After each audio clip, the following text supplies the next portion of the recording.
a friend of mine, or somebody I was introduced to, was representing Paul probably about 10, 15 years ago now. And we kind of got, I can't remember how we got introduced, but we got chatting, and Paul hadn't really sold any of his artwork up until this point, and I don't think was really thinking about it. He was just thinking about creating art. And through this friend of mine, I got introduced to Paul. We haven't actually met in person, but we spoke over the phone and over email quite a bit.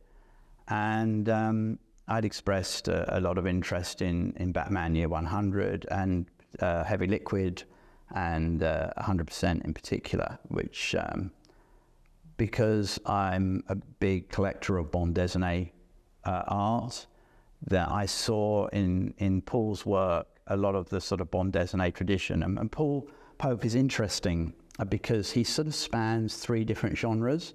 So he worked in manga. He worked for the publisher, I'm going to have to read here, is Kodansha in Japan for several years. I believe he's the only American artist who's worked for them for a long period of time. So he's sort of steeped in the tradition of manga art. Also, he was a big fan of Mobius and other European artists, and that influenced his work quite a bit. And then, of course, he's based in America. I'm also working on more sort of traditional superhero type titles, such as Batman Year 100. So he sort of spans these three different genres of comic art.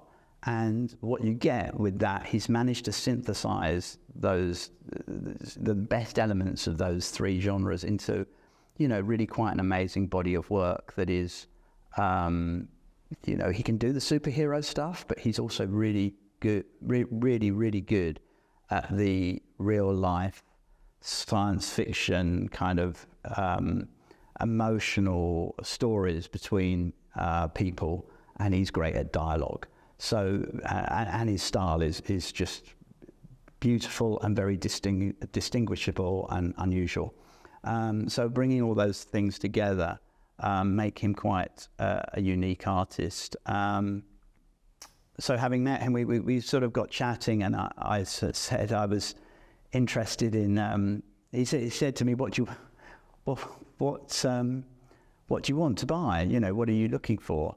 So I remember one weekend going through Heavy Liquid and 100% and Batman Year 100 and photocopying literally 100 pages, which I scanned them. I scanned in 100 pages from these three books and then emailed them to him one by one, and to see, these were the ones I wanted. And he was like, "Wow, I thought you wanted like 2 or 3 pages. No, you want all my art."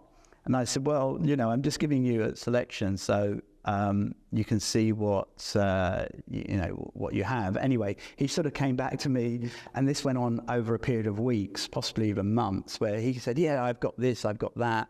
And then when we finally agreed on a group, I think it was about 30 pages altogether, I said, "Okay, that's the group I want." And then Paul being Paul, it turned out that he didn't actually have about half of the pieces that we'd agreed upon that he thought he had. And so it went back and forth until we ended up kind of actually finding the art that he had and doing a deal. And it was one of the best deals for art that I ever did. And whilst I've let probably most of my Batman pages go now, the 100% pages for me, I think I picked the 9 best pages from the book, and these are pages I would just never let go.